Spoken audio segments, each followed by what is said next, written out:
ที่ถูกน้ำท่วมยังต้องการเครื่องอุปโภคบริโภคที่จำเป็นนั่นเองเนื่องจากได้รับผลกระทบจากพายุบัวร้อยได้เฮ็ดให้เกิดฝนตกหนักติดต่อกันหลายชั่วโมงพาให้เกิดมีสภาพน้ำท่วมยึงท่วมค้างและท่วมสูงในหลายพื้นที่ของแขวงบริคำไซโดยเฉพาะอยู่ที่เมืองปากสันปากกระดิ่งและบริคันซึ่งปัจจุบันประชาชนจำนวนหลายพร้อมเผชิญกับความยุ่งยากโดยเฉพาะการขาดแคลนเครื่องอุปโภคบริโภคที่จำเป็นต้นแม่น้ำดื่มสะอาดข้าวสารอาหารแห้งเครื่องใช้ในครัวเรือนต่อเหตุการณ์ดังกล่าวได้มีอ้ายน้องสาวหนุ่มตะลุ่มบอดปกสแขวงบริคำไซกองบัญชาการทหารแขวงบริคำไซและภาคส่วนต่างๆในทั่วแขวงได้สามัคคีกันเข้าร่วมช่วยเหลือประชาชนในเบื้องต้นอยู่บ้านสมเสื่อนและน้ำป่าเมืองบริคันแขวงบริคำไซในวันที่1 ตุลาคม 2565คณะบริหารงานสาวหนุ่มแขวงบริคำไซก็ได้ลงมอบเครื่องบริโภคให้คณะน้ำเมืองบริคันลดมูลค่า5 ล้านกีบเพื่อนำไปมอบต่อให้กับผู้ที่ได้รับผลกระทบจากภัยน้ำท่วมอยู่ภายในเมืองโดยเฉพาะแม่นให้ผู้ประสบภัยน้ำท่วมอยู่บ้านน้ำป่าเมืองบริคันต่างนามอบโดยสหายทองมณีโคตรปัญญาได้ค่ะคณะบริหารงานสาวหนุ่มแขวงบริคำไซและต่างนาเก่าหับโดยทานสหายท้องไปท้องใสหักษาการเจ้าเมืองบริคันนั่นเองท่านผู้ชมเราถือว่า3 เมืองของแขวงบริคำไซก็ถูกผลกระทบน้ำท่วมและก็ยังมีการต้องการอยากจะได้เป็นเครื่องอุปโภคบริโภคที่จำเป็นเพื่อเขาช่วยเหลือในเบื้องต้นให้กับผู้ที่ว่าประสบภัยน้ำท่วมในครั้งนี้เองท่านผู้ชมเข้าใจภาพข่าวจากขอบปลซึ่งว่ายุทธีแขวงบริคำไซก็เช่นเดียวกันในน้ำทรงก็คือ3 เมืองของแขวงบริคำไซที่ถูกน้ำท่วมยังต้องการเครื่องอุปโภคบริโภคที่จำเป็นนั่นเองเนื่องจากได้รับผลกระทบจากพายุบัวร้อยได้เฮ็ดให้เกิดฝนตกหนักติดต่อกันหลายชั่วโมงพาให้เกิดมีสภาพน้ำท่วมยึงท่วมค้างและท่วมสูงในหลายพื้นที่ของแขวงบริคำไซโดยเฉพาะอยู่ที่เมืองปากสันปากกระดิ่งและบริคันซึ่งปัจจุบันประชาชนจำนวนหลายพร้อมเผชิญกับความยุ่งยากโดยเฉพาะการขาดแคลนเครื่องอุปโภคบริโภคที่จำเป็นต้นแม่น้ำดื่มสะอาดข้าวสารอาหารแห้งเครื่องใช้ในครัวเรือนต่อเหตุการณ์ดังกล่าวได้มีอ้ายน้องสาวหนุ่มตะลุ่มบอดปกสแขวงบริคำไซกองบัญชาการทหารแขวงบริคำไซและภาคส่วนต่างๆในทั่วแขวงได้สามัคคีกันเข้าร่วมช่วยเหลือประชาชนในเบื้องต้นอยู่บ้านสมเสื่อนและน้ำป่าเมืองบริคันแขวงบริคำไซในวันที่1 ตุลาคม 2565คณะบริหารงานสาวหนุ่มแขวงบริคำไซก็ได้ลงมอบเครื่องบริโภคให้คณะน้ำเมืองบริคันลดมูลค่า5 ล้านกีบเพื่อนำไปมอบต่อให้กับผู้ที่ได้รับผลกระทบจากภัยน้ำท่วมอยู่ภายในเมืองโดยเฉพาะแม่นให้ผู้ประสบภัยน้ำท่วมอยู่บ้านน้ำป่าเมืองบริคันต่างนามอบโดยสหายทองมณีโคตรปัญญาได้ค่ะคณะบริหารงานสาวหนุ่มแขวงบริคำไซ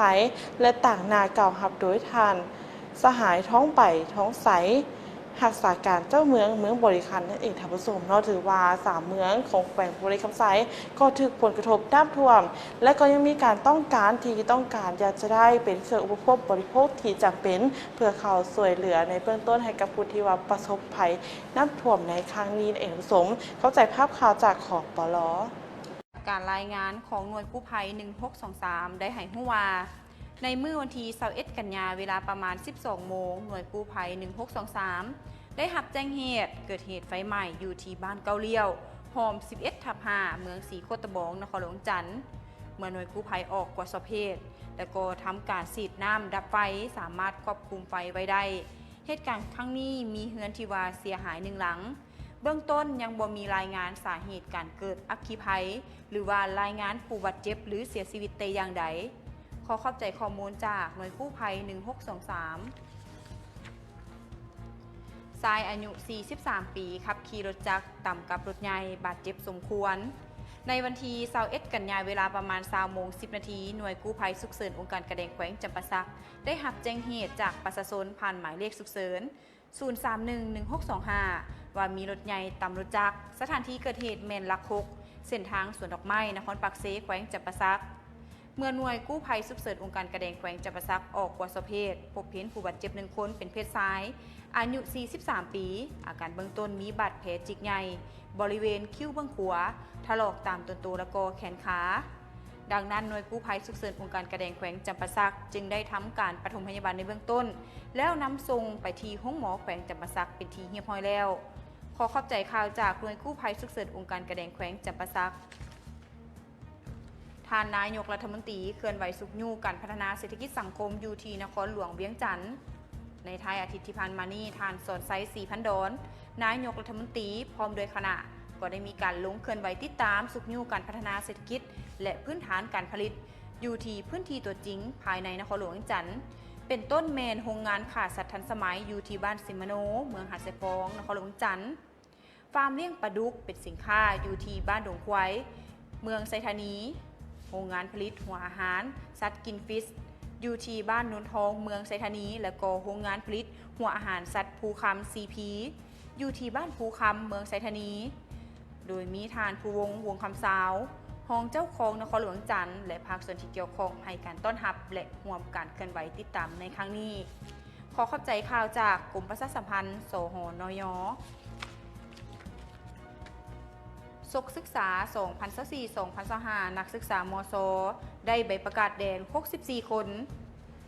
ในวันที่20 กันยายนอยู่ที่มหาวิทยาลัยแห่งชาติมศ.นครหลวงจันทร์ได้จัดพิธีมอบใบประกาศนียบัตรให้กับนักศึกษาที่สำเร็จการศึกษาประจำศกเฮียนปี 2024-2025 มีทั้งหมดเมน 3,352 คนหญิง 1,686 คนโดยการเข้าร่วมของท่านรัฐมนตรีกระทรวงศึกษาธิการและกีฬานักศึกษาที่ว่าสำเร็จการศึกษาได้ใบประกาศมีระดับปริญญาเอก5 คนซึ่งว่าในนั้นประกอบมีหญิง1 คนระดับปริญญาโท377 คนหญิง147 คนระดับปริญญาตรี 2,970 คนหญิง 1,538 คนระดับอนุปริญญาตรี4 คนในนั้นเป็นนักศึกษาต่างประเทศ63 คนซึ่งว่ามีมาจากประเทศจีนเวียดนามกัมพูชามองโกลศรีลังกาเกาหลีและก็ญี่ปุ่นพระสงฆ์66 องค์นักศึกษาได้รับใบประกาศนียบัตรเกียรติคุณหรือว่าใบประกาศแดง64 คนหญิง38 คนขอขอบใจข่าวจาก CMG สตล.จัดฝึกอบรมครูฝึกนักกีฬาบานเตะภายใต้โครงการกีฬาบานเตะในโรงเรียนอยู่ที่แขวงสวรรณเขตได้จัดขึ้นในมื้อวันที่21 กันยายน 2025 อยู่ที่สนามกีฬาแขวงสวรรณเขตให้เกียรติเปิดพิธีโดยทานอนุสรณ์สุทธิวงศ์รองหัวหน้าแผนกศึกษาธิการและกีฬาแขวงจุดประสงค์ในการฝึกอบรมแมนเพื่อยกระดับความรู้ความสามารถวิธีสิสอนกีฬาบานเตะให้กับครูพละศึกษาทั่วแขวงสวรรณเขตซึ่งได้นำเอาหลักสูตรแบบใหม่ของกีฬาบานเตะไปนำใส่ฝึกอยู่ที่บรรดาโรงเรียนในทั่วแขวงเพื่อเป็นการพัฒนานักกีฬาบานเตะหุ้นสืบทอดก็คือหุ้นเยาวชนทั้งหญิงและก็ชายกะเกียมขั้นพื้นฐานให้พร้อมก่อนก้าวเข้าสู่ระดับสูงในขั้นต่อไปในอนาคตการฝึกอบรมในครั้งนี้จะใช้เวลาประมาณ2 มื้อนับตั้งแต่มื้อวันที่21-22 กันยายน 2025ซึ่งรวมมีภาคทฤษฎีและก็ภาคปฏิบัติตัวจริงและจะได้เปิดพิธีโครงการอย่างเป็นทางการในมื้อวันที่23 กันยายน 2025 นี้ขอขอบใจข่าวจากสตล.